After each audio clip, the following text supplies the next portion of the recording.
Ayer 4 verificaciones de quórum. Se ve que al pacto histórico le incomoda mucho este debate y que desde aquí darle la bienvenida al senador Cepeda. Siquiera regresa a este recinto, donde cada vez que hablamos de los problemas de la paz total y parece su firma, usted no está aquí para responder. Me molesta mucho que no me hayan dejado terminar mi debate ayer y que terminamos con el problema de que le toca a uno hacer intervenciones controladitas. Entonces, yo voy a recapitular algunos de los temas de ayer porque me parece que quienes no estaban ayer pues tienen todo el derecho a enterarse. Ayer estábamos contándoles que la pregunta que queremos despejar en este debate, que es la pregunta que se hacen los colombianos, es si esta cooptación que ha tenido el Estado en las instancias de inteligencia, de la Superintendencia de Seguridad, de los asesores del Ministerio de Defensa, que ha tenido incluso la Aerocivil, fue una especie de bobada del gobierno o si por el contrario representa un nuevo pacto hecho con el narcoterrorismo desde campaña. Y arrancábamos hablando de todos los pactos que han tenido, el pacto de la picota, donde estaba el hermano del presidente, la senadora Piedad Córdoba, la financiación de la precampaña, donde aparece el famoso video de los 15.000 millones de pesos, donde aparece el hijo del presidente, hola, que casualmente ayer le mandan orden de detención, de captura, y vale la pena hablar también de Papá Pitufo. El pacto de la picota, presidenta, le va a pedir un poquito de orden. Tiene toda la razón. Yo le pido a los senadores y senadoras, por favor, atención al debate, respeto, que la senadora Paloma Valencia tiene el uso de la palabra, a los señores que están repartiendo en estos momentos la comida, también hacerlo con discreción y silencio. A los asesores también, si no me voy a ver obligada a que estén afuera del recinto. Senadora, continúe, por favor. Gracias, presidenta. Vea, aquí estábamos mostrando cómo las peregrinaciones de las cárceles pues no le han sido esquivas al pacto histórico, que le fascina ir a las cárceles a buscar amigos y apoyos políticos allá. Y entonces la senadora Piedad Córdoba, número 8 de la lista del pacto histórico cerrada, puesto muy importante que garantizaba su elección, estuvo en las cárceles de Colombia y fue, parece, delegada de la campaña, porque ayer les contábamos que estuvo visitando esas cárceles más o menos 20 veces y que lo más importante de todo es que de las 25 visitas que hizo, 21 fueron a la picota, 4 a la cárcel de La Paz en Medellín. Y lo más interesante del caso Piedad Córdoba. Moción de orden para la senadora. Le recuerdo que la moción de orden, senadora, que cumpla con lo que dice la ley quinta. Es que esto lo ha dicho anoche lo dijo la senadora Paloma Valencia. Anoche lo dijo, nos tuvo hora y media diciéndonos todo esto y nos lo va a repetir. No, yo creo que deben, no señores, no, yo no quiero hablar por favor, con las marionetas, no quiero hablar con las marionetas, no señor, no, senadora Aida, no quiero hablar con las marionetas. Moción de orden para el senador Carreño.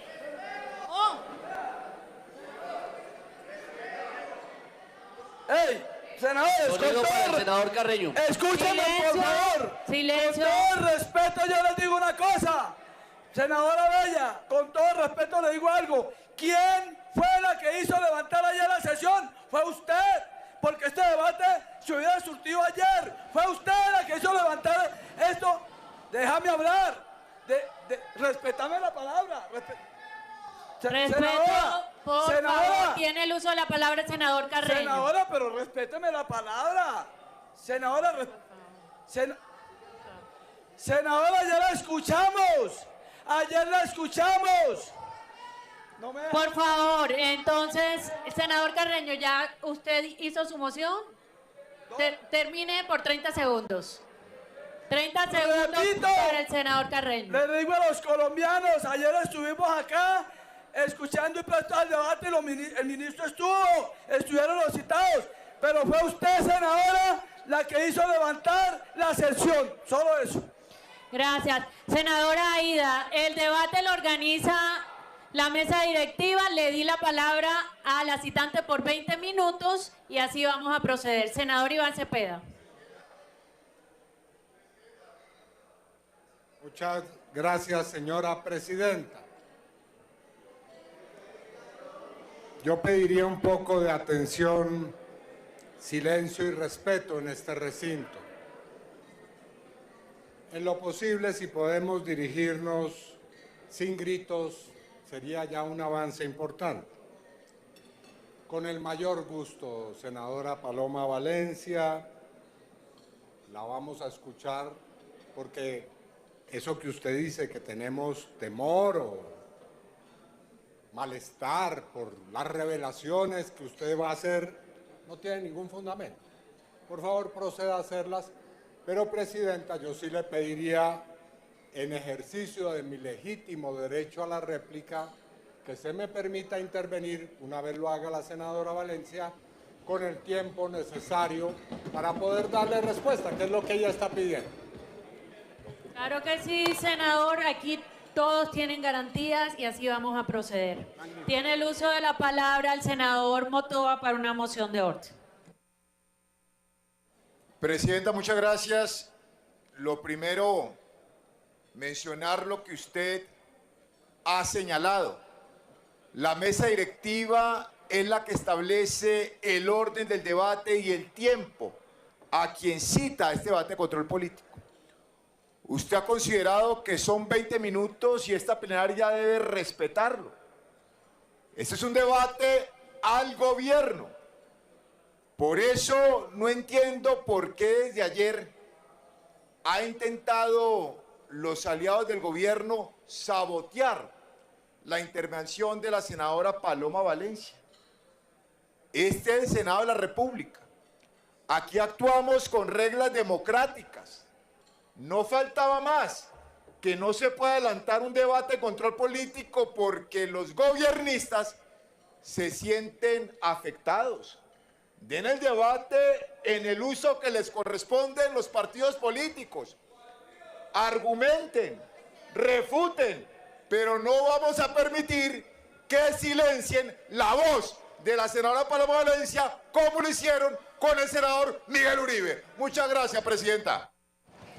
A usted, senador, tiene el uso de la palabra la senadora Paloma Valencia y pedimos silencio en el recinto del Senado.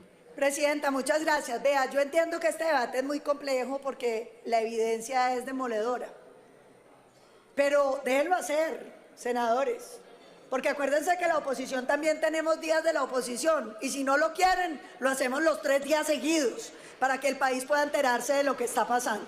Manera que aquí, sí, senador Cepeda, usted tendrá el tiempo de su partido para responder como son los debates. Y con mucho gusto podemos escuchar sus explicaciones sobre los documentos que ha firmado usted y que están publicados y que el país conoce.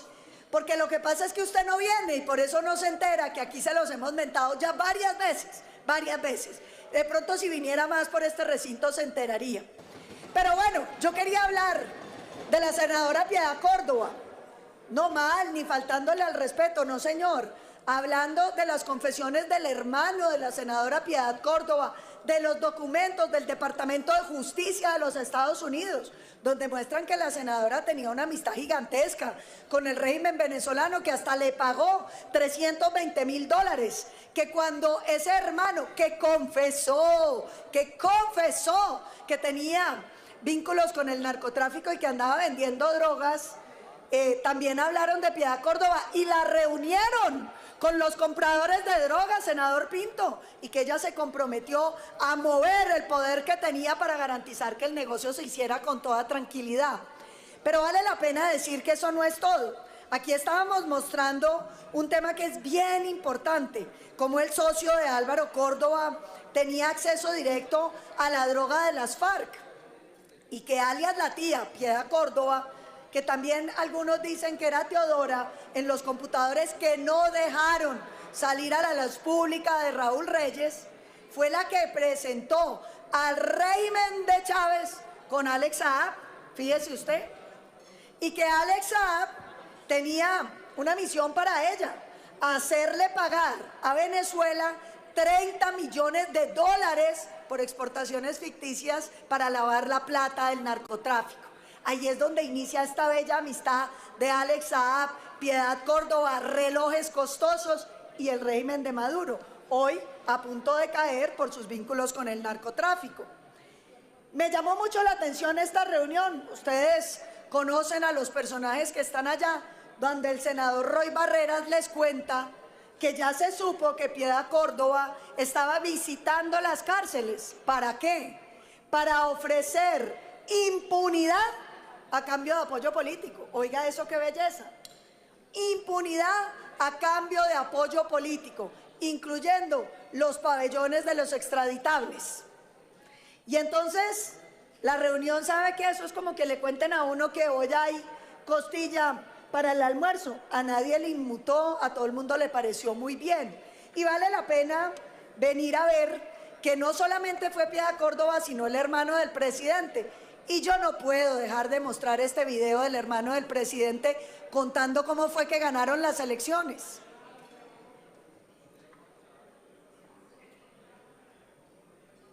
Póngamele play al que sigue. Al que sigue.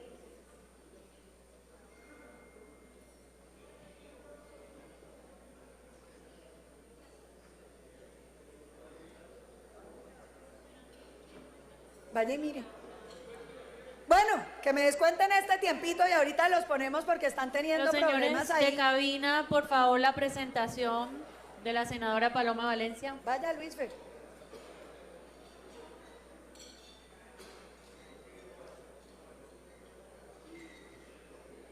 Porque ayer sí nos salían muy bien los videos. Hoy los videos se corroyeron. Senadora, ya está la presentación. Bueno, pero vale una cosa bien bonita porque ese video es donde el hermano del presidente Petro, de su propia boca, dice que ellos ganaron por el apoyo que les dieron en territorios controlados desde las cárceles. Y que ese 1 millón de votos que lograron obtener ahí son los que garantizaron que ellos llegaran a la presidencia. Entonces, los delincuentes le cumplieron al pacto histórico, poniéndole los votos para elegir al presidente Petro. Pero lo bonito es ver cómo el gobierno Petro también le ha cumplido a los bandidos el favor que les hicieron de votar. ¿Qué fue lo que pactaron y qué fue lo que cumplieron? Vale la pena recordar que esto tiene todo origen en la paz total, donde lo que querían era poder hacer negociaciones con todos los grupos. Pero el fiscal Barbosa puso un pie, como lo pusimos aquí en el Congreso. Solamente podía haber negociaciones y levantamiento de órdenes de captura para los grupos que se aludían políticos. Y entonces vino la cosa de que el ELN sí, pero luego, y aquí el senador Cepeda se acordará muy bien de estas discusiones a propósito de la ley de la paz total, donde querían incluir no solamente los grupos políticos, sino la nueva Marquetalia, que había, presidenta, un silenciecito.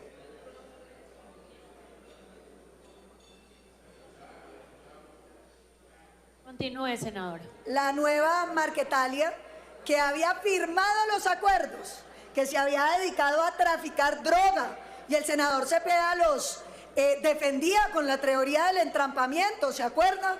No los dejaron extraditar, y los señores, tal como eran, fueron a formar un nuevo grupo narcoterrorista llamado la Segunda Marquetalia. Atención, que fue quien mató a Miguel Uribe Turbay. Esto todo tiene implicaciones. Hoy estamos hablando de la vida de uno de nuestros compañeros por las decisiones que se tomaron en este Congreso de no dejar extraditar narcoterroristas como Santrich e Iván Márquez que los protegieron y los recogieron en las camionetas del Congreso y que mataron a Miguel Uribe. Que a este país no se le olvide, porque aquí hay una historia detrás de todo esto. Y vale la pena también mirar que también ese personaje que tenía el gobierno Petro, Danilo Rueda, empezó a vender cupos para todos los mafiosos. 500 millones cobraban para meterlos en la paz total. Y entonces en las listas, siguiente, lo mostraba el fiscal Barbosa, le empezaron a llegar levantamiento de órdenes de captura de los mafiosos que estaban en el pabellón de extraditables que visitó Piedad Córdoba. Y les querían levantar las órdenes de captura, senadora Angélica. Mire qué bello, a los mafiosos que estaban en el pabellón de extraditables. El fiscal Barbosa les dijo que no, que de esos 16, 5 eran extraditables y que no les podían levantar las órdenes de captura. Y entonces, por supuesto, todo tiene un desenvolvimiento. La Fiscalía del Cambio. La Fiscalía del Cambio de la buena amiga también del exministro de Defensa Iván Velázquez, 20 años llevaba Velázquez trabajando con Camargo, y la fiscal vino a cumplir los acuerdos que se habían hecho con los mafiosos. Lo primero que hicieron, ojo, fue decir que uno sí podía levantar las órdenes de captura de los extraditables, pero lo segundo que dijo, que es lo más bello de todo, que el levantamiento de órdenes de captura actuaba a futuro, que era un salvoconducto para delinquir, que eso levantaba incluso las órdenes de captura cuando usted lo descubrían cometiendo delitos en flagrancia. Y yo les mostraba ayer esa resolución, que es bien curioso, y uno se pregunta, ¿de dónde puede surgir el origen de una resolución como esa, donde usted está delinquiendo y el Estado no lo puede capturar, que porque usted es gestor de paz? Es decir, un salvoconducto para delinquir. Siguiente. Y esta es la historia que les venimos a contar hoy. La historia de la detención de Anorí. Una de las historias más impresionantes. 23 de julio de 2024. Un general muy acucioso hizo un operativo de inteligencia que iba a dar con la captura de unos cabecillas de Calarcá. Sorpresa, no cayó uno, sino 7 cabecillas de Calarcá, incluyendo al mismísimo jefe Calarcá. Y entonces viene el despliegue del gobierno. Lo primero que hicieron fue empezar a decir que había que sacar esa directiva. Por eso la saca la fiscal Camargo, para cumplirle a Calarcá, senadora Angélica. Una directiva que dice que a usted no lo tienen que detener en flagrancia, porque claro, andaban en los carros de la UNP con armas ilegales, con oro, con plata, con un muchachito reclutado menor de edad. Y entonces la fiscal viene y nos dice que esos no son delitos de lesa humanidad y que la directiva de la fiscalía implica que ellos pueden andar a sus anchas con el narcotráfico, los niños reclutados en los carros de la UNP.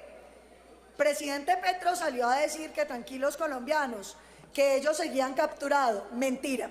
Aquí les estoy mostrando cómo fue la cosa. Inmediatamente liberaron a Calarcá, el mismísimo jefe de las disidencias. Liberaron a Ramiro, comandante de la subestructura 18, a Urias, el cabecilla del frente Rodrigo Cadete, a Diana Carolina Rey. Oiga, esta es la que más me ofende, porque estampona es la reina de la extorsión. Se la pasa ya en el Caquetá extorsionando al campesinado colombiano, y la soltó el gobierno del cambio. ¿La soltó cómo? Con la famosa resolución que sacó la fiscalía, que dice, oiga pues, que a usted en flagrancia no lo pueden capturar si usted tiene un salvoconducto delictivo que se llama gestor de paz. Con un agravante, dijo que ahí no había delitos de lesa humanidad. Yo me pregunto, los niños reclutados no son delitos de lesa humanidad. Bueno, pero empezaron a procesar otros 3, estos 3 de aquí. María Alejandra Ojeda, Oliver y Firu, 3 zampones. Pero adivine qué hizo el gobierno inmediatamente para cumplirle a las disidencias. Los nombraron gestores de paz inmediatamente para que no los tuvieran que mantener detenidos. Póngame atención a esto. El gobierno Petro en esta resolución los nombra gestores de paz para no dejarlos detenidos. Pero se les olvidó un detallito. En ese operativo de Anorí, donde cayeron 7 cabecillas, la fuerza pública incautó los computadores y los celulares. ¿De quién? De Calarcá, el jefe de las disidencias y de su comitiva principal. Son los documentos más importantes que haya capturado la fuerza pública después de los computadores de Raúl Reyes. Y adivine qué, la fiscal general no se enteró, dice ella. 16 meses los computadores estuvieron desaparecidos sin que nadie supiera la información. La fiscal ha salido a decir que la culpa la tiene la fiscal que lo recibió. Mentira. Ahí están todos los soportes de que la fiscal le dijo a sus superiores que la información era sumamente delicada. Pero la fiscalía no actuó. 16 meses, senador Guerra, tuvieron congelados los computadores. ¿Sabe por qué estamos haciendo este debate? Porque la prensa libre de Colombia no se rinde. Porque Noticias Caracol Televisión encontró y tuvo acceso a mucha de esa información. Y vean la belleza que encontramos. ¿Qué había en los computadores y los celulares del mismísimo Calarcá? Bueno, primero, estaba toda la información sobre 2 temas. La cooptación del gobierno o el cogobierno de las disidencias en el gobierno del cambio. Y ya les voy a contar lo que hicieron. Pero mire, uno podría decir, si tico el gobierno, es que no sabía que lo tenían infiltrado. Pero yo quiero que ustedes observen esto. El general Juan Carlos Fajardo, que era el comandante de la 7ª División del Ejército, que fue el que hizo este operativo, donde cayó Calarcá y los jefes, y donde cayeron los computadores y los celulares, lo sacó el gobierno de Gustavo Petro. Pongan atención, el premio al general que hizo este operativo fue que lo sacaron de la fuerza pública. Claro, era grave porque le estaban incumpliendo a las disidencias. Y viene entonces esta bellísima historia de lo que pasó después. La fiscal general sale a decir que ella nada tiene que ver, que ella porque iba a estar enterada del operativo más importante que ha hecho la fuerza pública en este gobierno contra las disidencias, y que lo de los computadores y los celulares ni idea, que esa investigación empezó ayer, salió a decir. Pero vale la pena que recordemos, y esto es bien importante, que esta información es gravísima. Julio de 2022, senador Cepeda nos podrá contar sobre esta reunión. Fueron y buscaron retirados de nuestra fuerza pública unirse a la campaña política. Iván Cepeda, sí señor. Tiene usted razón, querido senador Efraín Cepeda, en que hay 2 Cepedas. Aquí está el senador Cepeda en esta reunión. Allá llegó el coronel Mazo, allá llegó el general Huertas, allá llegó Alfonso Mansur, el director de los veteranos por Colombia, el general Henry Pinto. Los pusieron a hacer política, campaña por Petro, y violando, en mi opinión, la Constitución y la ley que exige que las Fuerzas Armadas de Colombia no participen en política. El mecanismo es maravilloso. Se retiran, hacen política y luego usted los reincorpora y todos quedamos bien contentos porque así se puede hacer política y miembro de la fuerza pública. Mira la trampita que le hacen al país. Pero no es una trampita, es una trampota. Mire, aquí adelante, el buen amigo del senador Iván Cepeda, el doctor Iván Velázquez, Mindefensa, nombra a toda esta gente bonita que ayudó en la campaña en el gobierno. ¿Y a quién nombra? A Mazo, de asesor de despacho. ¿Y lo pone a qué? A decidir los temas de inteligencia. Aparece este Wilmar Mejía. Oiga, la señora Guerrero quedó en pañales.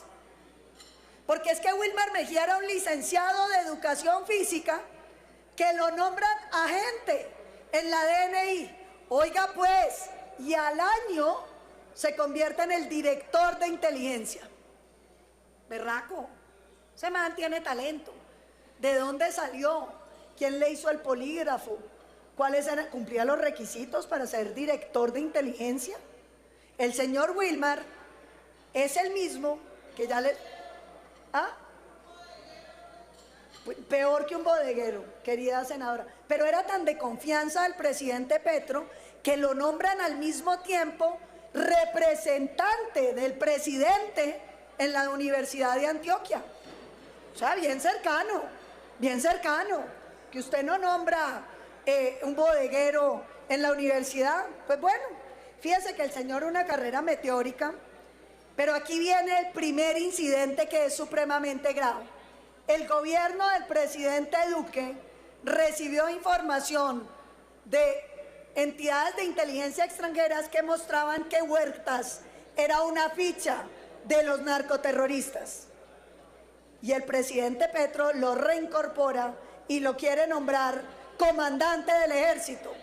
Y entonces las agencias de inteligencia extranjeras le dicen al presidente: ni se le ocurra, presidente, este señor está muy cuestionado. ¿Y sabe qué hizo Petro? Recibió el informe de inteligencia del genio de la inteligencia, Wilmar, el licenciado de educación física, que le dijo: no se preocupe, presidente, este es un hombre íntegro. Y resulta que entonces meten a Huertas ya no de comandante del ejército, sino de comandante de personal. Y pongan atención, ¿qué controla el comandante de personal? Oigan pues, los retiros y los ascensos de nuestra fuerza pública. Mírelo bonito de esto. Este señor Huertas, ficha de las disidencias, empieza a controlar los ascensos y los retiros. Y miren, aquí está Wilmar reconociendo, esto vale la pena, no lo voy a repetir porque lo mostramos ayer, reconociendo que él hizo los informes con los que el presidente Petro reincorporó a Huertas. Todo bien, todo funciona, estamos bien unidos. Y miren lo siguiente tan bonito. Mejía, que también lo reincorporaron, incidía en la salida de oficiales. Mazo en la salida de oficiales, ahí está cómo le asesoraba al ministro Iván Velázquez quién entraba y quién salía. Mire que todos, qué bonito, quedaron decidiendo la vida de los oficiales y suboficiales de la fuerza pública. Y esta es la purga estalinista, podríamos decir, que hicieron en las Fuerzas Armadas de Colombia. Nos sacaron 17 mayores generales en el ejército, 20 mayores generales de la policía. Nos sacaron 107 coroneles de nuestra policía. Oigan esto, recomendado por las disidencias de las FARC. Y nos sacaron 97 coroneles de la Fuerza Aérea. ¿Sabe qué había, senadora Angélica, en los computadores y celulares de Calarcá? Chats con esta gente buena que reincorporó el gobierno del cambio, que estaban dedicados a hacer la purga estalinista de las Fuerzas Armadas de Colombia. Ahí están. Y entonces dicen: ah, no, es que hay que investigarlo. La investigación preliminar ya muestra que los correos son los certificados correos de esos agentes de inteligencia, de esos generales, hablando con las disidencias. Vea una pregunta capciosa que yo hago aquí. Aquí el gobierno nos quiere hacer creer que Calarcá y sus disidencias se pusieron de acuerdo con las agencias de inteligencia internacionales para inculpar a Huertas y a Mazo y a Wilmar, porque todos es gente buena. Y que ellos se pusieron de acuerdo y que esa información de los computadores y los celulares no se sabe cómo llegó allá. Sigamos más adelante porque esto vale la pena.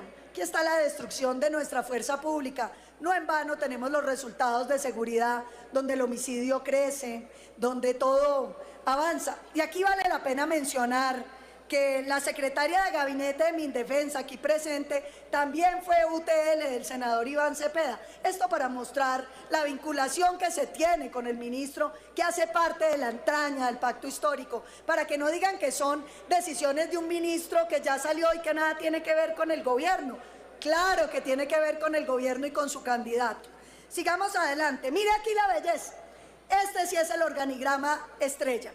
Aquí está Iván Velázquez, que nombra a Huertas y a Mazo, que eran compañeros de curso, amigos que fueron a esa misma reunión y que son los padrinos de este señor Wilmar, el licenciado de Educación Física. Pero también en los computadores y los celulares, ¿sabe qué apareció, senador JP? Que el gobierno se había comprometido a través de esta gente en regularizarle la condición a los guerrilleros.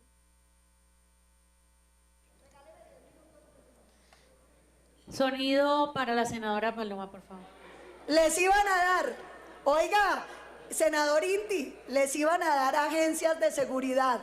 Y están los chats y los correos y las reuniones donde les iban a legalizar los carros, las armas, los fusiles. Oiga, qué casualidad.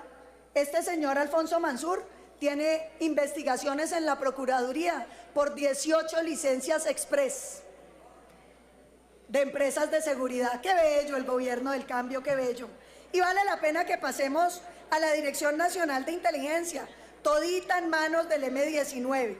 Vale la pena recordar que estos funcionarios que salían en los computadores y los celulares no los quiso sacar el gobierno, los tuvo que sacar la Procuraduría. ¿Sabe qué dijeron? Que había que hacer una investigación, porque no le creen a las agencias de inteligencia internacionales, ni a los computadores, ni a los celulares de Calarcá. O más bien, pensaban que se iban a quedar engavetados de por vida. Mira la Dirección Nacional de Inteligencia que se le entregaron al M-19. Casanova, el prófugo Ampón, presidente, expresidente del Partido Verde, Carlos Ramón González, prófugo, fundador también del Partido Verde, y el doctor Jorge Lemus, que hoy tampoco vino, porque es que nos debiera contar esas preguntitas. El licenciado de Educación Física, ¿de dónde salió? ¿Quién fue que lo recomendó? ¿Cómo llega a ser director de inteligencia? ¿Quién le hizo el polígrafo? ¿Quién le hizo el estudio de seguridad? ¿Cumplió con los requisitos del cargo? No, eso nada, no lo van a responder. Pero bueno, lo que sí es interesante es que si le entregaron la inteligencia a las disidencias, aquí hay una pregunta que yo tengo que hacer. ¿Las centrales de inteligencia de este gobierno se enteraron del atentado a Miguel Uribe? ¿Y no lo dijeron? Que nos lo respondan. Porque es que cuando uno le entrega la inteligencia a este país, al narcoterrorismo, tiene una responsabilidad. Y tienen que responder por eso. Y quiero seguir más allá. No solamente estamos hablando de Lemus, que dice que no tiene ni idea de nada, porque el bueno es este señor Wilman, el licenciado. Pero mire lo interesante de todo esto, porque es que aquí es que todo empieza a cuajar. El señor de inteligencia lo nombran en las mesas de negociación de la paz total para que acompañe al senador Cepeda.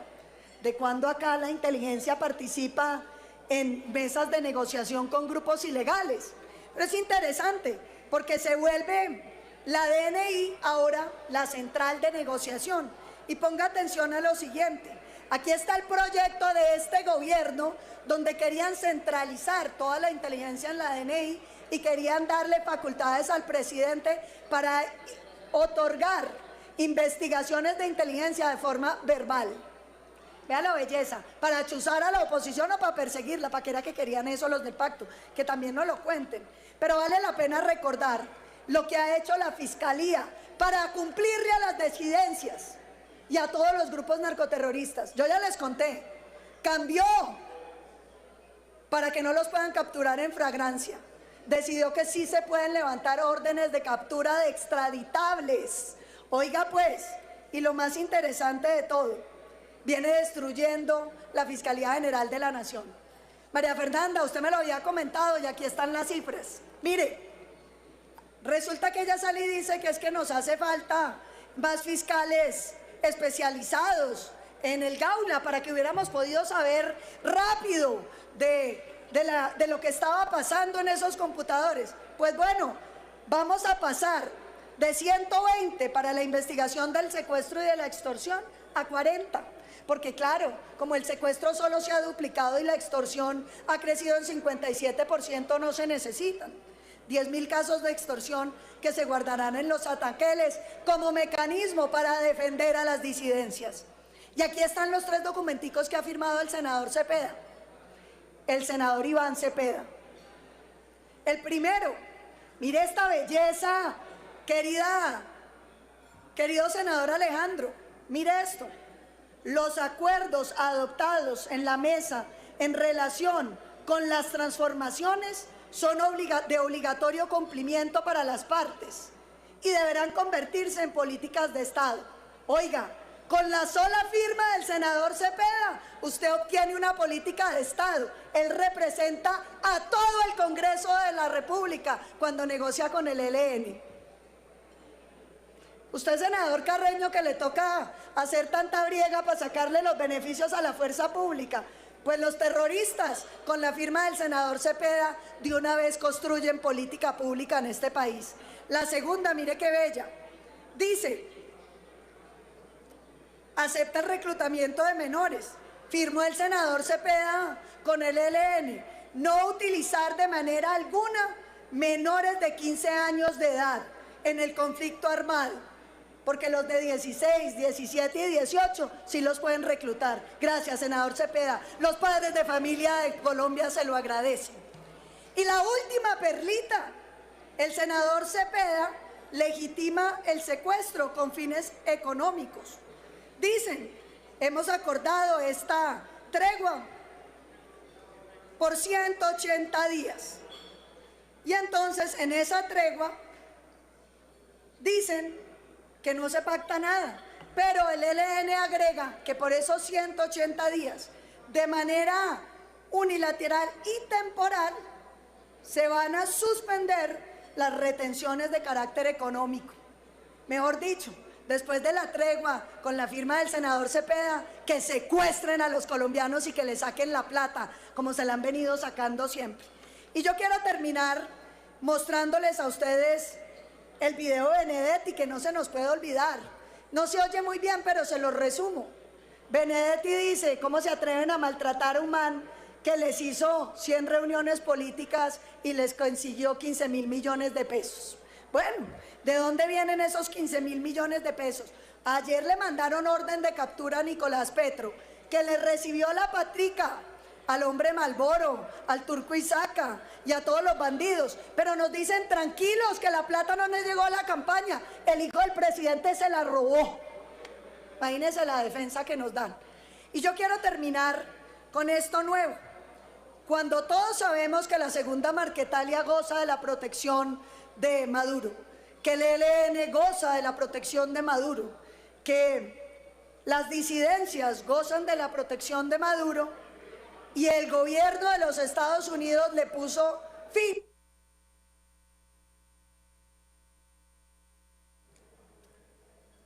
Senadora, un minuto para que termine, que hay otros senadores también citantes que van a intervenir. Mire, cuando le dijo esto, senadora Angélica, le dice, vamos a tumbar a Maduro, el presidente Petro sale a defenderlo. Hace una zona binacional controlada por el ELN en el Catatumbo, donde se produjo la mayor crisis humanitaria de la historia, más de 30.000 desplazados, y se lo entrega al ELN. Y ojo, sale a decir que la fuerza pública colombiana tiene que juntarse con el ejército de los soles comprometido en el narcotráfico. Y después preguntan por qué lo meten a la lista Clinton. Y después preguntan por qué Colombia empieza a figurar como un destino. Ojo pues, porque el presidente Gustavo Petro suspendió la entrada de la información de las agencias de inteligencia de los Estados Unidos para que nadie en Colombia vuelva a saber lo que está pasando, y decidió reemplazarla, senadora Angélica, con la inteligencia militar de Venezuela. Y entonces Ya te la doy, querida senadora. Termino con esto, porque esto el país lo tiene que leer. La senadora Catherine Jubinao, que como yo y como el Contralor General de la República fuimos notificados no de una amenaza, sino de un plan para asesinarnos ya pagado, con sicarios extranjeros que ya estarían en Colombia para matarnos, le pregunta al presidente Petro: presidente, ¿y nos va a matar la famosa Junta del Narcotráfico de la que usted habla? Y yo les voy a leer lo que le contestó el presidente Petro a Catherine Jubinao, representante a la Cámara. Así es, la Junta del Narcotráfico tiene un segundo nivel operativo, que son el Clan del Golfo, Iván Mordisco y la fracción de la Segunda Marquetalia en guerra hoy con el ELN. Se reunieron 17 organizaciones manejadas por la Junta, que ya no son los de Dubái, son las guerrillas con las que negocian en la paz total, senador Cepeda. 17 organizaciones manejadas por la Junta, entre ellas la sección de la Segunda Marquetalia, para organizar un plan de saboteo de las elecciones. Por eso fortalecí tu seguridad. Yo me vine a enterar que el plan de asesinarme que me notificó el gobierno no es de la Junta del Narcotráfico, es de la Segunda Marquetalia que asesinó a Miguel Uribe, es del ELN con el que negocia el senador Cepeda, es de las disidencias que protegen y defienden y que cogobiernan en los organismos de inteligencia que les entregó el gobierno del cambio cuando reincorporó los zampones. Que no se le olvide a Colombia, porque la seguridad se viene recrudeciendo. Si alguno quisiera decir que esto es especulación, basta ver lo que ha pasado con el narcotráfico. Producimos el 72%, senador Gallo, de la cocaína del mundo. El secuestro creció 100%, la extorsión 50%, los atentados terroristas 57% y el homicidio 8%, y eso que estas fichas están desactualizadas. Yo quiero terminar con el tema de Papá Pitufo, porque es que el gobierno Petro cada cierto tiempo le aparece el personajito azul. Ahora resulta que Papá Pitufo también le dio 500 millones de pesos a la campaña de Gustavo Petro. Y para terminar, simplemente decirles, aquí está la evidencia de que además del pacto de la picota, hubo un pacto con las disidencias y los grupos narcoterroristas y que el gobierno les ha pagado entregándoles un salvoconducto para delinquir en Colombia a través de la paz total. Ahí les dejo las fotos. Muchísimas gracias, señora presidenta.